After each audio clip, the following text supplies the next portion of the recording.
آج مسلم مجلس ہے دلیل العارفین کی، جو کہ خواجہ قطب صاحب نے بیان فرمایا ہے اور تحریر فرمائی ہے کہ جمعرات کا روز قدم بوسی کی دولت نصیب ہوئی، یعنی کہ خواجہ قطب صاحب کی ملاقات سرکار مبینہ سے جمعرات کی روز ہوئی۔ اس وقت جنابت کے بارے میں گفتگو ہو رہی تھی، یعنی کہ ناپاکی کے بارے میں۔ مولانا بہاؤالدین بخاری اور مولانا شہاب الدین محمد بغدادی حاضر خدمت تھے۔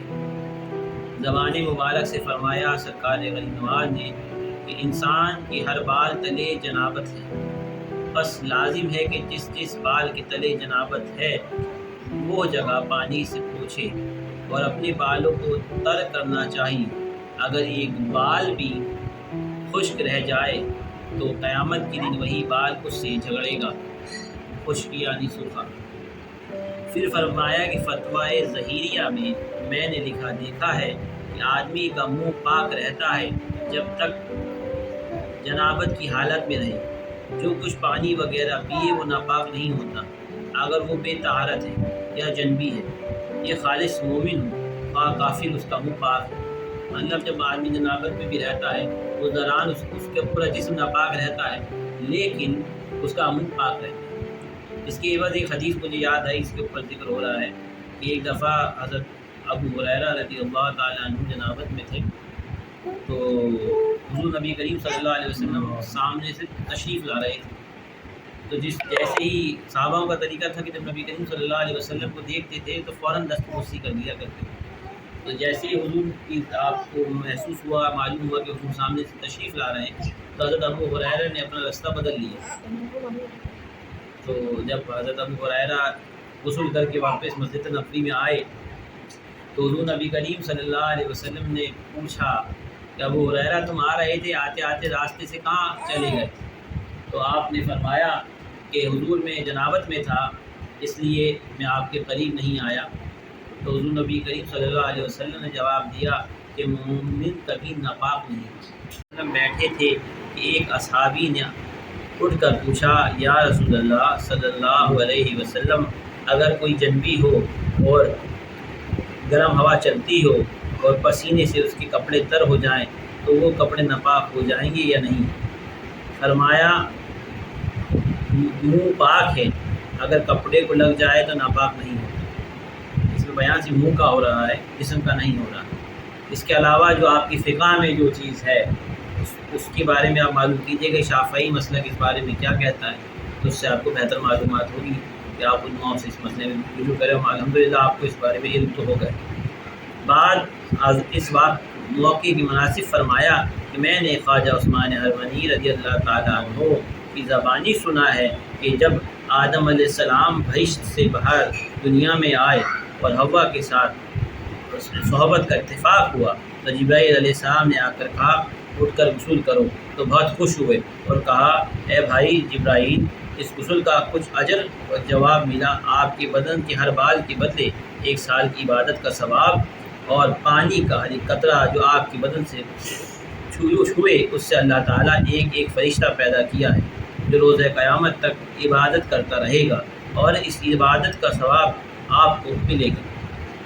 پوچھا ہے بھائی جبرائیل، یہ ثواب میرا ہی لیے ہے یا میرے اولاد کے لیے بھی؟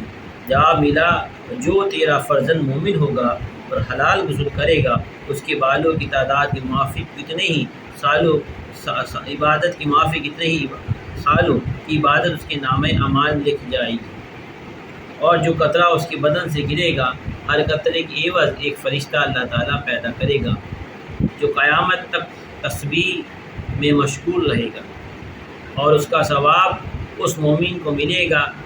جب خواجہ صاحب نے یہ بات ختم کی تو رو دیے اور فرمایا کہ یہ فائدہ اس شخص کے بارے میں ہے جو حلال غسل کرتا ہے، اور جو حرام غسل کرتا ہے اس کے ہر بال کے بدلے 1 سال کی گناہ اس کے نامہ اعمال میں لکھے جاتے ہیں، اور ہر ایک قطرے سے غسل کے وقت جو اس کے بدن سے گرتا ہے ایک شیطان پیدا ہوتا ہے۔ قیامت تک جو بدی اس شیطان سے ہوتی ہے وہ شخص کے ذمے لکھ جاتی ہے۔ اللہ ہمیں ایسے گناہوں سے محفوظ رکھے۔ پھر فرمایا کہ راہ شریعت پر چلنے والوں کا شروع یہ ہے، ابتدا یہ ہے کہ جب لوگ شریعت میں ثابت قدم ہو جاتے ہیں اور شریعت کی تمام فرمان بجا لاتے ہیں، یعنی حضور کے تمام حکموں کو بجا لاتے ہیں جو بھی ان کی زندگی میں پیش آتے ہیں، اور ان کے بجا لانے میں ذرا بھر تجویز نہیں کرتے، یعنی کہ حد سے نہیں بڑھتے، تو اکثر وہ دوسرے مرتبے پر پہنچ جاتے ہیں جسے طریقت کہتے ہیں۔ اس کے بعد جب شریعتاً و طریقت میں ثابت قدم ہوتے ہیں اور تمام احکام شریعت کے پورے کر لیتے ہیں اور اپنی زندگی میں شریعت اور طریقت کے دل کے ساتھ عمل کرتے ہیں، تو معرفت کے درجے کو پہنچ جاتے ہیں۔ یہ تصوف کے درجے مطلب کلاس ہیں، اسٹیج ہیں، باری درباری۔ مومن کے بھی ولایت کے درجے ہیں، معرفت ولایت کی کہلاتی ہے۔ جب معرفت کو پہنچتے ہیں تو شناخت و ثنائی کا مقام آ جاتا ہے، یعنی معرفت جب انسان کو حاصل ہوتی ہے تو وہ توحید کی رازوں سے واقف ہوتا ہے، جس میں سب میں پہلا درجہ توحید ایمانی ہے، دوسرا درجہ توحید علمی ہے، تیسرا درجہ توحید الہی ہے۔ اور جب یہ درجہ پار کر لیتا ہے واپس یاد رکھ لیں، توحید ایمانی، توحید علمی، توحید حالی اور توحید الہی۔ توحید ایمانی یہ ہے کہ اللہ اقرار باللسان تصدیق بالقلب، کہ ہم اللہ تعالیٰ کی وحدانیت کی گواہی دیتے ہیں اور اس کی وحدہ لا شریک ہونے پر اپنے دل سے گواہی دیتے ہیں، یہ توحید ایمانی ہے۔ توحید علمی یہ ہے کہ ہم شریعت، کتاب و سنت سے اپنے علم سے اللہ تعالیٰ کے واحد لا شریک ہونے کی دلیل دیتے ہیں، یہ توحید علمی ہے۔ توحید حالی یہ ہے کہ ہم توحید حالی ہے کہ ہم اللہ تعالیٰ کے جلووں کو ہر دنیا کے ہر حصے میں، ہر ذرے میں دیدار کرتے ہیں۔ یہ عارفوں کا مقام ہے، ولیوں کا مقام ہے، جس کے لیے اللہ تعالیٰ نے فرمایا اللہم نور السماوات والارض، اللہ نور السماوات والارض، کہ اللہ تعالیٰ کا نور زمین و آسمان میں، اور جو اس نور کا دیدار کرتا ہے اس شخص کے پاس توحید حالی ہوتا ہے۔ اور توحید الہی کا بیان کوئی نہیں کر پایا، کیونکہ توحید حالی وہ چیز ہے جس میں اللہ تعالیٰ بندے پر اپنے رازوں کو آیا کرتا ہے، اور جس چیز کو راز کہا جاتا ہے وہ عوام میں بیان نہیں کی جاتی۔ جس کو دوسری جگہ آپ اس آسان زبان میں ایک اور بات سے وضاحت کر دوں، جس کو کہتے ہیں توحید کو دوسری زبان میں یہ بھی کہا جاتا ہے علم الیقین، عین الیقین اور حق الیقین، کہ اپنے علم سے اللہ تعالیٰ پہ یقین رکھنا، عین الیقین اللہ کی نور کو دیکھ کر اس پہ یقین رکھنا، اور اللہ کو حق جان کر اس پہ یقین، علم الیقین، عین الیقین، حق الیقین۔ معرفت کے درجے سمجھیں گے، جیسے کہ میں نے اس دن بیان کیا تھا وحدت الوجود اور وحدت الصعود۔ وحدت الوجود یہ ہے کہ سب کچھ اللہ ہے، اور وحدت الصعود یہ ہے کہ سب کچھ اللہ سے ہے۔ حالانکہ یہ جو وحدت الوجود کا جو کانسیپٹ ہے یہ اتنا آسان نہیں ہے کہ آپ ایک وقت میں ایک بات میں سمجھ جاتے ہیں۔ اس پہ حضرت محی الدین ابن عربی نے بہت دلیل دقیق سندوں کے ساتھ بیان کیا ہے، اور اس کو اتنا آسان نہیں ہے کہ اس کو میں سمجھ لیا جائے۔ وقت کے ساتھ انسان کی معرفت جیسی بڑھتی ہے وہ سمجھ سکتا ہے، جس کے لیے حضور صلی اللہ علیہ وسلم نے فرمایا کہ مومن کی فراست سے ڈرو، یہ حدیث آپ نے سنی ہوگی کہ مومن کی فراست سے ڈرو کہ وہ اللہ کے نور سے دیکھتا ہے، یہ حدیث۔ تو جب یہ کیفیت انسان کے اندر پیدا ہوتی ہے تو وہ ان چیزوں کو سمجھنے لگتا ہے، اور جب وہ معرفت کے مقام سے آگے بڑھتا ہے تو وہ حقیقت کے مقام پر پہنچ جاتا ہے، اور جب وہ جو کچھ طلب کرتا ہے اللہ تعالیٰ اسے عطا کرتا ہے۔ اب طلب یہ مقام جو حقیقت کا مقام رکھتا ہے، جو معرفت کا مقام رکھتا ہے، وہ دنیاوی کوئی چیز کو طلب نہیں کرتا۔ وہ شخص طلب کرتا ہے من کان للہ کان لہو، کہ اللہ تعالیٰ ان سے پوچھتا ہے اے میرے بندے مانگ تو مجھ سے کیا مانگتا ہے، مانگ تو مجھ سے کیا مانگتا ہے۔ بندہ جواب دیتا ہے ہم تجھ سے تجھ ہی کو طلب کرتے ہیں، کہ وہ شخص خدا سے خدا کو ہی طلب کرتا ہے، اور جس کا خدا ہو جاتا ہے اس کا سب کچھ ہو جاتا ہے۔ پھر فرمایا کہ میں نے ایک بزرگ سے عارف کی تعریف یوں سنی کہ عارف وہ ہے جو دونوں جہاں سے قطع تعلقی کرے، پھر مقام فنائیت پر پہنچ جاتا ہے، کیونکہ یہ راہ ہی شخص اختیار کرتا ہے جو سب سے بیگانہ بن جائے۔ اب بے تعلقی کے بارے میں بتاؤں، اسلام میں دنیا ترک دنیا تو ہے کہ مطلب دنیا کی چاہت اپنے دل سے نکال۔ بے تعلقی کا مطلب بے تعلقی کا مطلب یہ نہیں ہے کہ آپ سب کو چھوڑ کے ایک مٹھ میں ایک گفا میں بیٹھ جاؤ جا کے، کیونکہ قرآن میں اسلام میں اس کی ممانعت ہے، کیونکہ یہ اسلام کا کام نہیں۔ اسلام کا تعلیم یہ ہے کہ آپ دنیا میں رہ کر بھی دنیا سے جدا رہیں۔ میرے دادا حضرت تہذیب ملت پیکر انسانیت حلیم میاں صاحب رحمۃ اللہ علیہ فرماتے تھے کہ دنیا میں ایسے رہو جیسے کیچڑ میں کمل کا پھول، کہ رہتا تو وہ کیچڑ کے اندر ہے یا تالاب کے اندر ہے لیکن اپنے آپ کو گیلا نہیں۔ تو اس طرح کی بے تعلقی دنیا سے رکھنا چاہیے کہ اور ترک دنیا اسے خلوت کہا جاتا ہے، تنہائی میں رہنا، اس طریقے سے رہے۔ اور عزلت ایک اور مقام ہے اس سے افضل، کہ وہ دنیا میں بھی رہتا ہے لیکن اس کا دل جو ہے وہ خدا سے جڑا رہتا ہے۔ خلوت کے بعد اگر جو خلوت حاصل کر لیتا ہے پھر اسے عزلت کا مقام عطا ہوتا ہے، کہ وہ خلوت تو یہ ہے کہ لوگوں سے دوری اختیار کرے جسمانی طور پر، اور جب اسے ترک دنیا پہ پوری ہنر حاصل ہو جائے تو وہ عزلت پر آ جائے کہ وہ دنیا میں رہنا بھی شروع کر دے لیکن اس کا ذہن، دماغ، روح سب اللہ کے ساتھ جڑی رہے۔ پھر فرمایا کہ نماز ایک امانت ہے جو اللہ تعالیٰ نے بندے کو سپرد کی ہے۔ اللہ تعالیٰ نے جو نماز ہمیں عطا کی ہے وہ امانت کے طور پہ دی ہے، اور امانت سے میرا مراد یہ ہے کہ اللہ تعالیٰ نے یہ ہمیں اس لیے دی ہے کہ وہ امانت میں ہم خیانت کرتے ہیں یا اس امانت کو سنبھالے رکھتے ہیں، یعنی کہ نماز کی فرائض تم بجا لاتے ہیں یا نہیں لاتے۔ جو لاتے ہیں اللہ انہیں اجر دے گا ان کی امانت کی وفاداری کے لیے، اور جو نہیں بجا لاتے اللہ تعالیٰ ان سے سوال کرے گا اور اس کی سزا بھی نہیں ملے گی، اللہ معاف فرمائے۔ اب آگے آپ نے فرمایا بندوں کے سپرد کی ہے، بس بندے پر واجب ہے کہ امانت میں کسی قسم کی خیانت نہ کرے، کیونکہ خیانت منافق کی اقسام میں سے بھی ایک اقسام ہے۔ پھر فرمایا کہ انسان نماز ادا کرے تو رکوع سجود ادا کرے، ارکان نماز اچھی طرح سے محفوظ رکھے، اگر جب نماز ادا کرے تو اطمینان تسلی کے ساتھ ادا کرے۔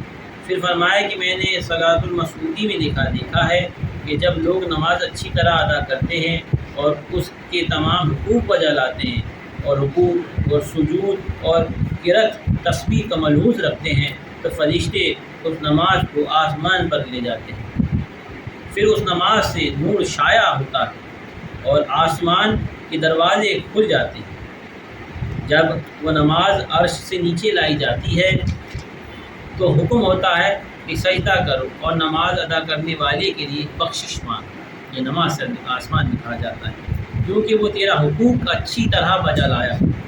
پھر خواجہ صاحب رو دیے اور فرمایا کہ یہ تو اچھی نماز ادا کرنے والوں کے حق میں ہے، لیکن جو لوگ ارکان نماز کو ملحوظ نہیں رکھتے، جب ان کی نماز کو فرشتے آسمان پر لے جانا چاہتے ہیں تو آسمان کے دروازے سے نہیں کھلتے۔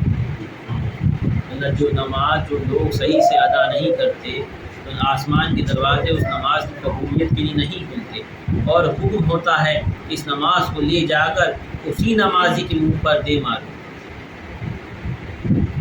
پھر نماز زبان حال سے کہتی ہے کہ جس طرح تو نے مجھے ضائع کیا ہے خدا تجھے ضائع کرے۔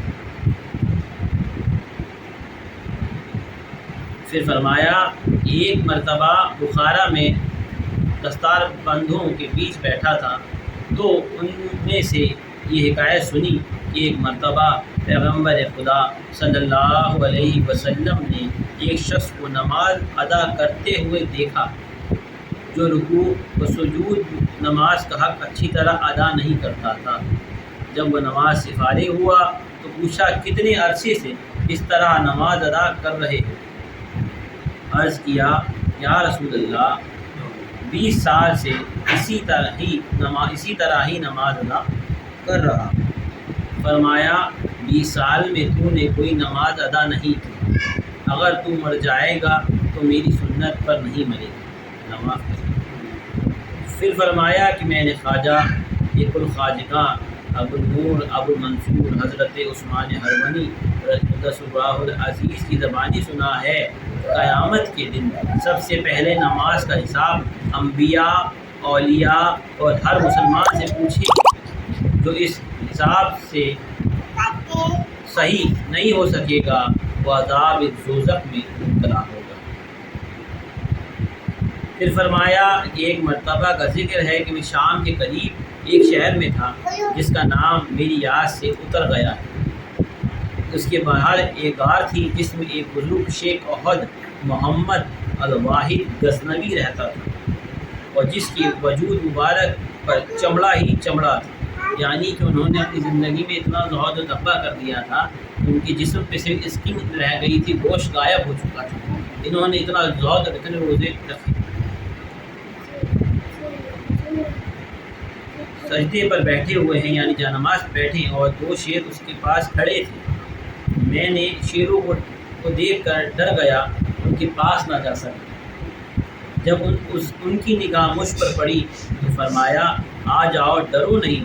جب میں پاس گیا تو ادب بجا لا کر بیٹھ گیا۔ پہلی بات جو ان بزرگ نے مجھ سے کہی وہ یہ ہے کہ اگر تو کسی کا ارادہ نہ کرے گا، مطلب کہ ہم کوئی چیز پانے کی چاہت نہیں رکھیں گے، یعنی کہ ہم کسی سے محبت نہیں کریں گے، تو وہ تیرا بھی ارادہ نہیں کرے گا، یعنی کہ وہ بھی تجھ سے محبت نہیں کرے گا۔ بھائی ہم کسی کو چاہیں گے تو وہ ہمیں چاہے گا، اگر ہم اسے نظر انداز کر دیں گے تو وہ بھی ہمیں نظر انداز کر دے گا۔ یعنی شیر کی کیا ہستی ہے، یعنی شیر کی کیا اہمیت ہے جو تو اس سے ڈرتا ہے۔ پھر فرمایا کہ جب تیرے دل میں خوف خدا ہوگا تو تمام تجھ سے ڈریں گے۔ شیر کی کیا حقیقت ہے، وہ لوگوں سے بھی نہیں ڈرے گا۔ اس قسم کی بہت سی باتیں بیان فرمائی۔ پھر پوچھا کہاں سے آنا ہوا ہے، مطلب ان بزرگ جن کا نام غزنوی رحمۃ اللہ علیہ ہے، انہوں نے غریب نواز سرکار سے پوچھا کہاں سے آنا ہوا؟ عرض کیا بغداد سے۔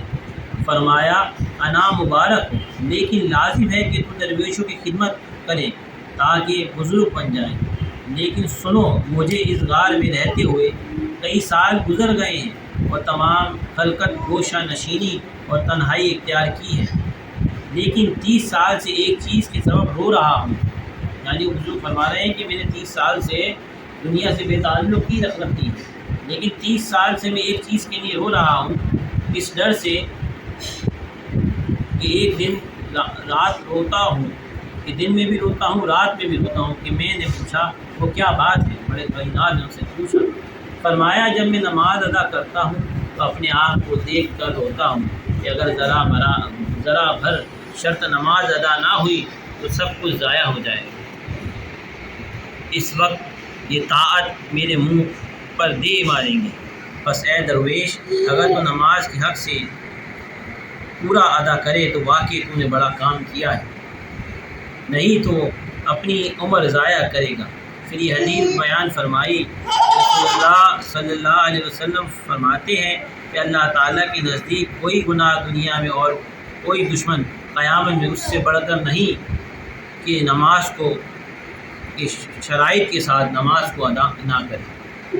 یعنی آپ نے فرمایا کہ حدیث ہے، نبی کریم صلی اللہ علیہ وسلم نے فرمایا ہے کہ دنیا میں اس شخص سے برا اور آخرت میں اس شخص سے بڑا دشمن کوئی نہیں ہے اللہ تعالیٰ کے لیے کہ جو نماز کے ارکان کو صحیح سے ادا نہ کرے۔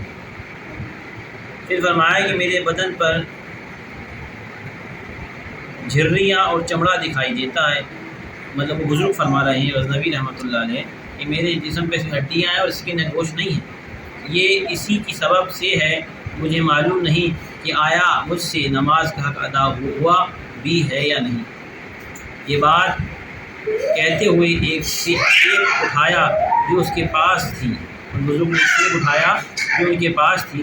اس کی ساری گفتگو کا لب و لباب یہ تھا کہ نماز بہت بڑا بزرگ عہدہ ہے، نماز کا بہت بڑا بزرگی والا عہدہ ہے، اگر سلامتی کے ساتھ اسے ادا کرے تو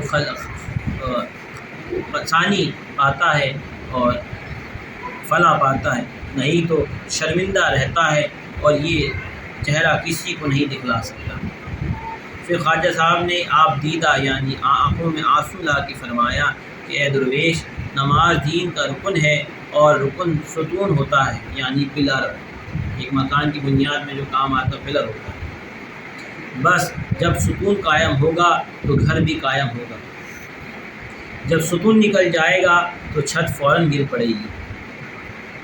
چونکہ اسلام اور دین کے لیے نماز بمنزل ستون ہے، جب نماز کے اندر فرض، سنت، رکوع اور سجود میں خلل آئے گا تو حقیقت اسلام اور دین وغیرہ خراب ہو جائے گا۔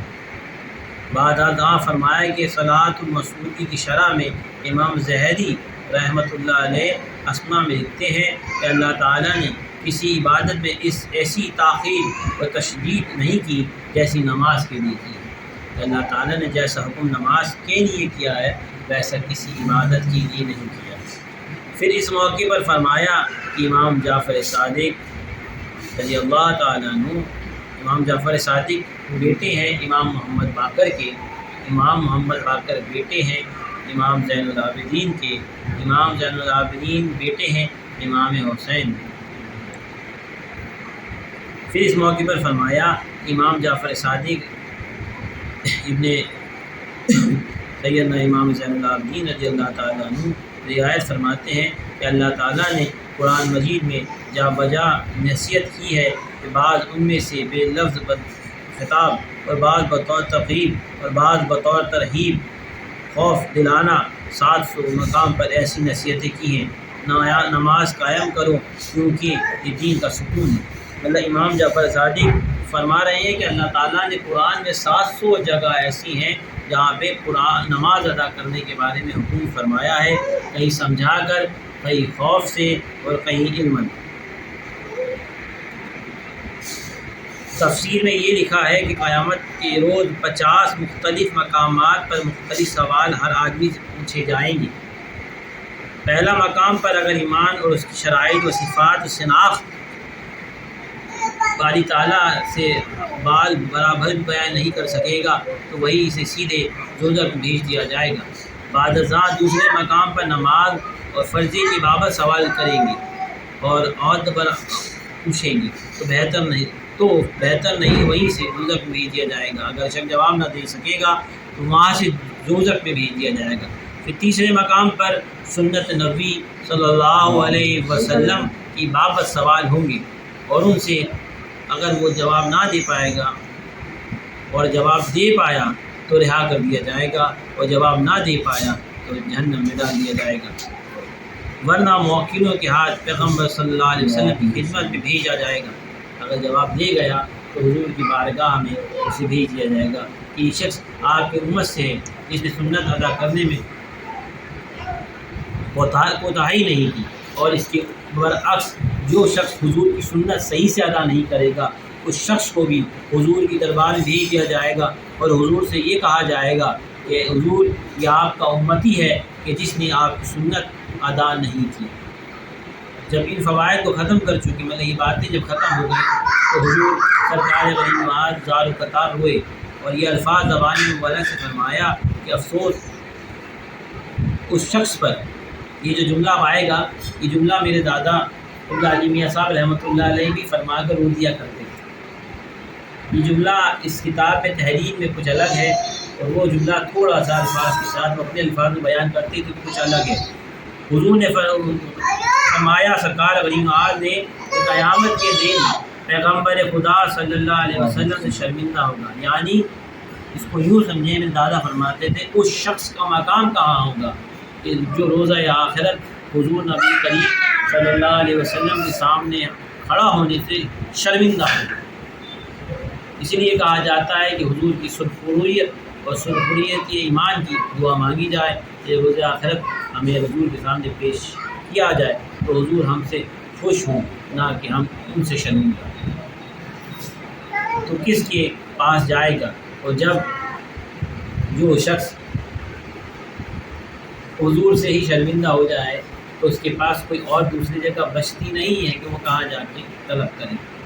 اس جملے کے ساتھ حضور نے تمام مجلس کو ختم کیا اور فقیر دعاگو کو وہ دین اختیار کاکی واپس چلا آئے۔